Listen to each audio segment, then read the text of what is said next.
Hey everybody, today I'm super excited to chat with David Armano of Soulmachines. David, how are you? I'm great, Evan. It's good to see you. Thanks for having me. Good to see you. And before we start, I have to ask, is this David in real life or is this David the digital human I'm chatting with?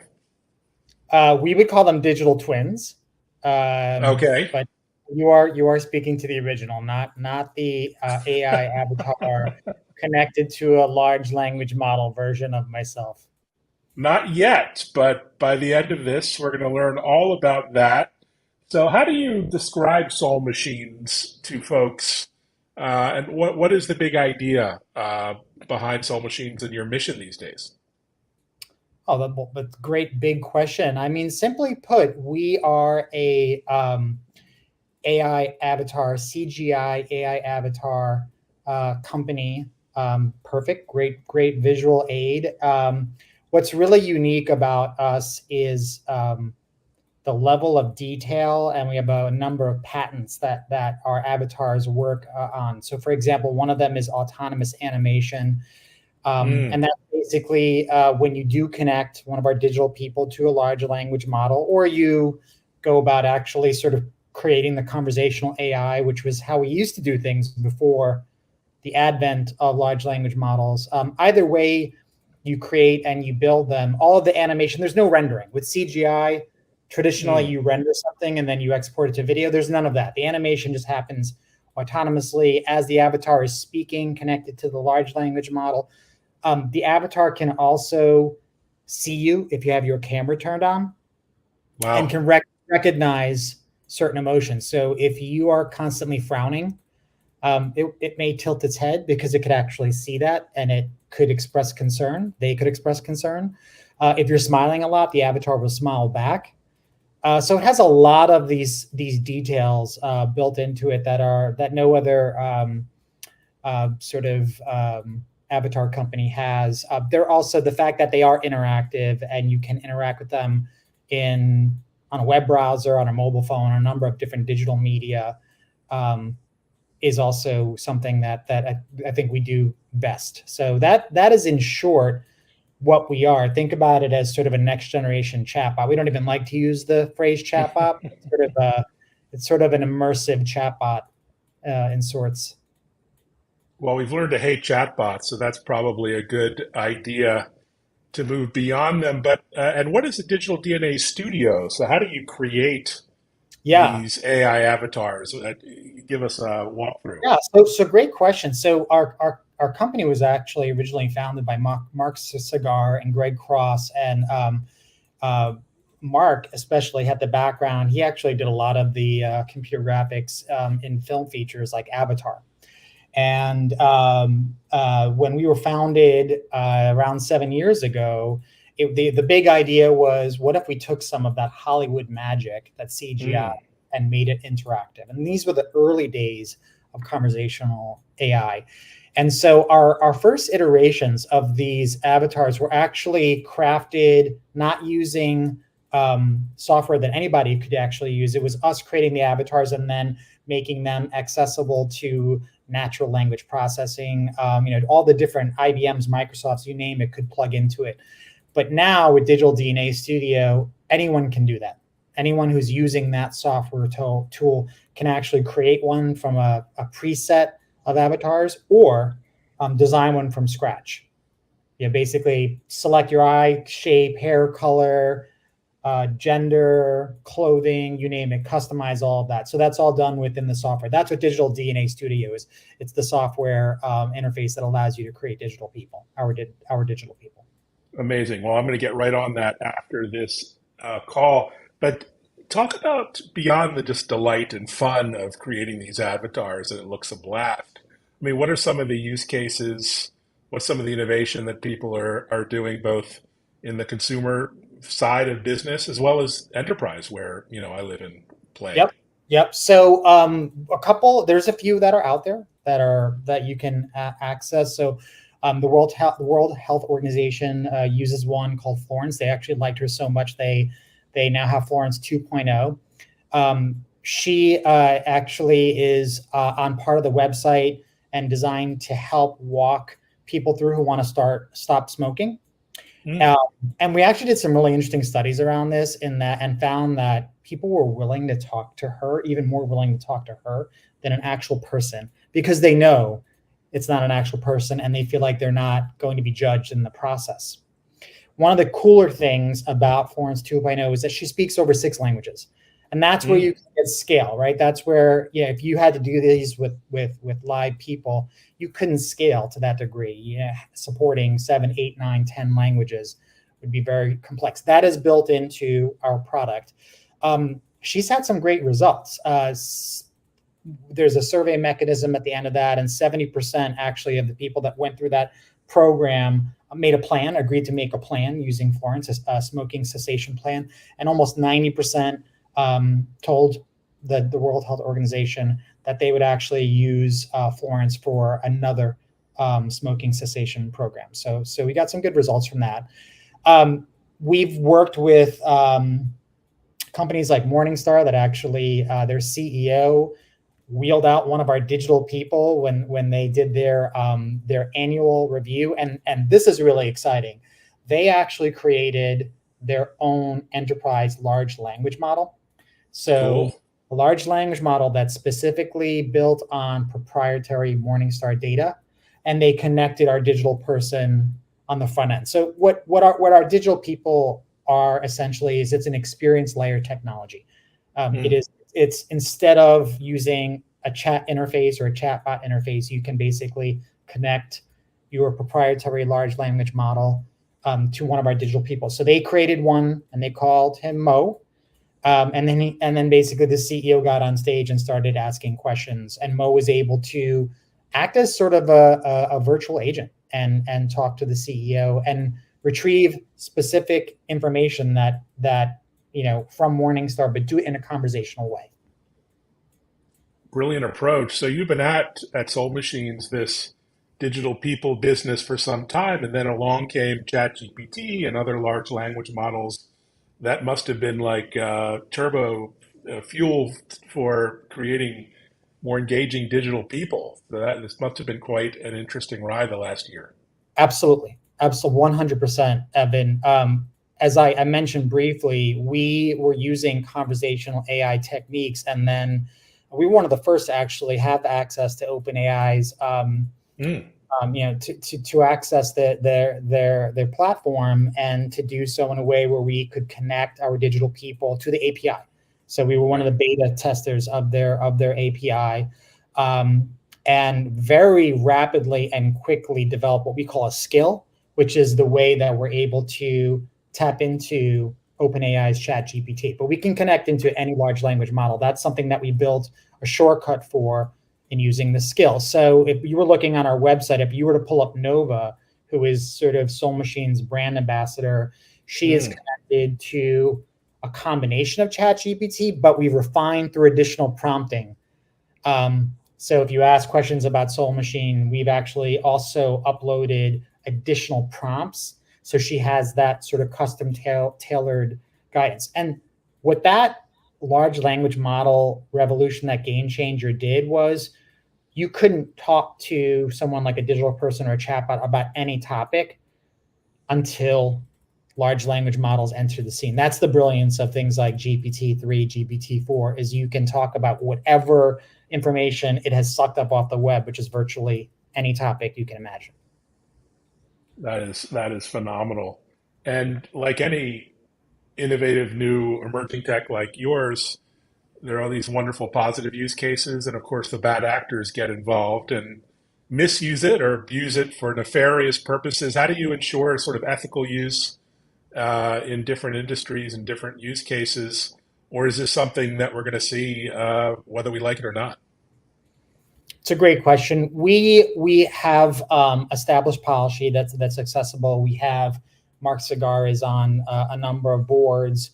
We update that policy. We're able to see how the product is being used. So if it violates our Hmm. guidelines that we have in writing, we shut it down, and we can shut it down. That is one way. So we can see, we can actually access a certain amount of the data that's passing through it, or someone in the community may flag it, and then we can actually Hmm. take a look at And if it violates the guidelines, we do shut it down. But we're constantly evolving. Greg Cross, our CEO, just put a statement on our website in the entertainment section that talks about ethical use in entertainment. That is a hot topic. Obviously, Hollywood is on strike, and AI is a part of that. Any of the celebrity examples that you see that you had the page up, those are formal partnerships that we have in place, and we are working with those celebrities or the estates of those celebrities. And so that's where we get into transparency around that, and we're working with those celebrities in a way to really honor the personality that they've created and to make it work for them. It's a way to scale that celebrity and interact with fans. That's amazing. A lot of happening in Asia Pacific with this technology, with your technology. It's yet to hit the US, but it's coming. So it's super exciting. How do you scale Soulmachines to support, millions of interactions and fans and users?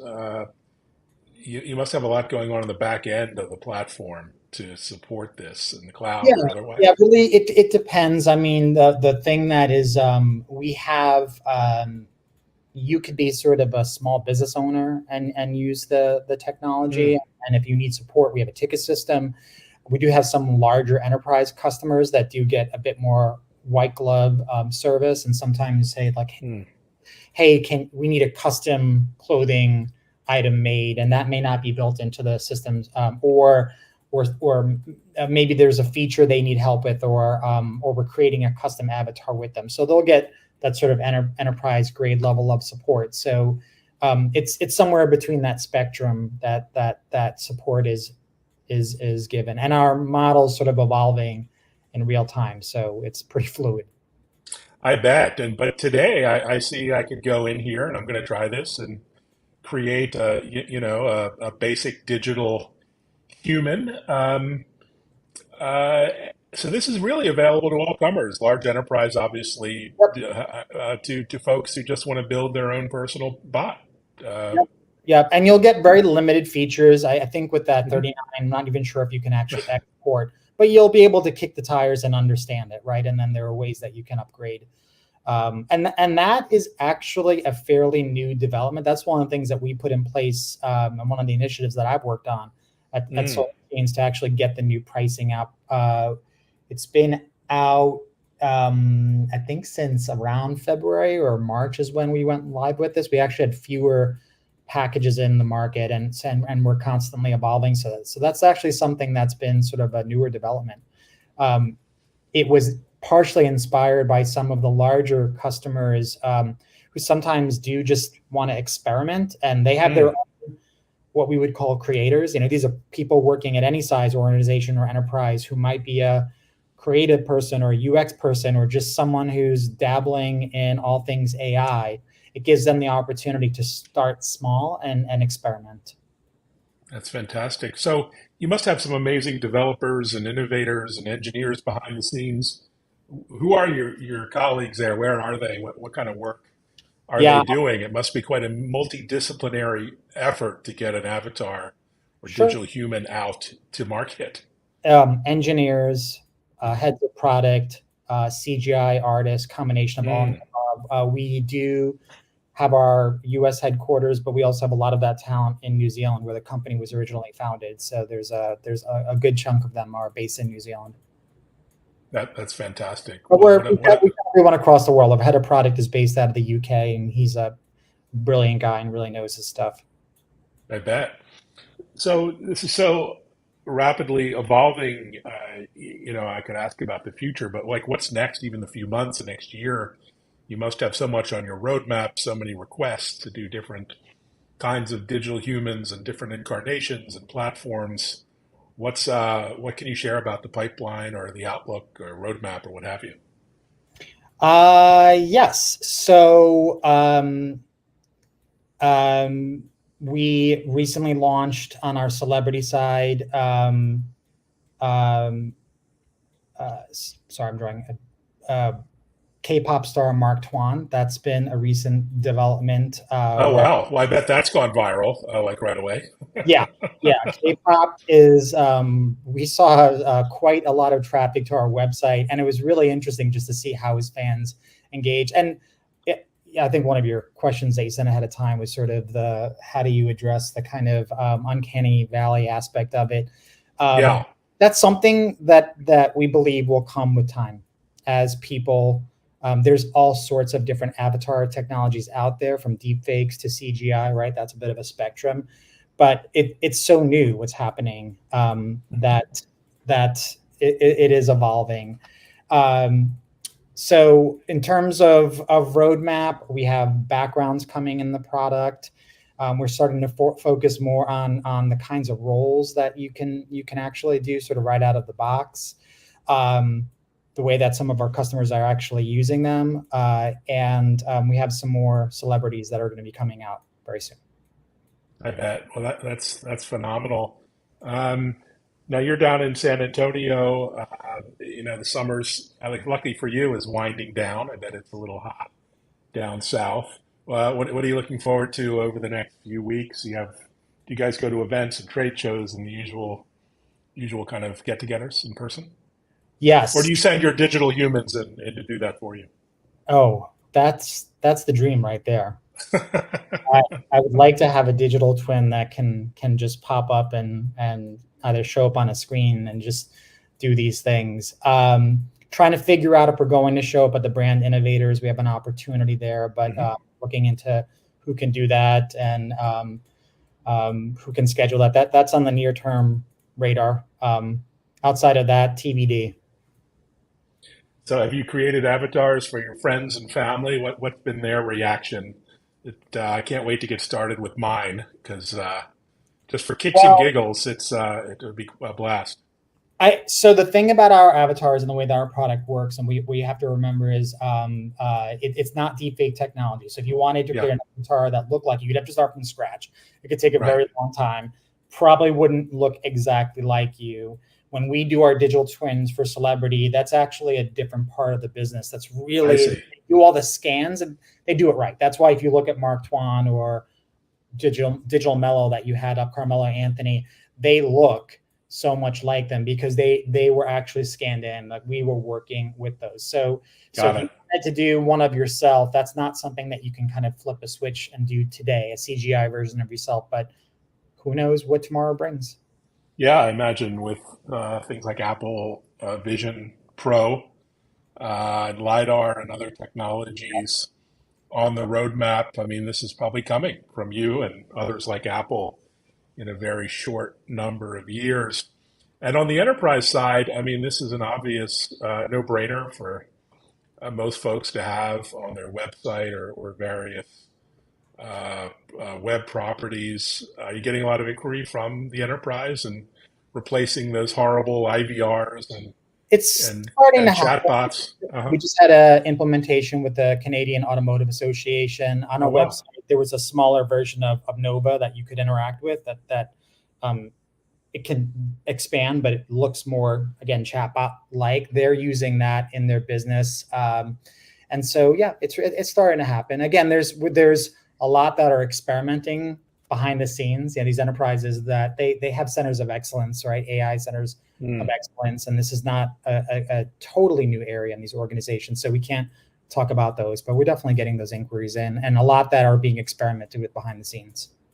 Well, what a fun project this would be in any enterprise to kind of shake things up and have something a little more exciting and engaging than your average call center bot. Well, thanks so much, David. Thanks for sharing your vision here and the mission, and can't wait to get my hands on and play around. And yeah, thanks everyone for watching. Thank you, Evan, and definitely let me know what you think and if you need any assistance with it. Sounds great.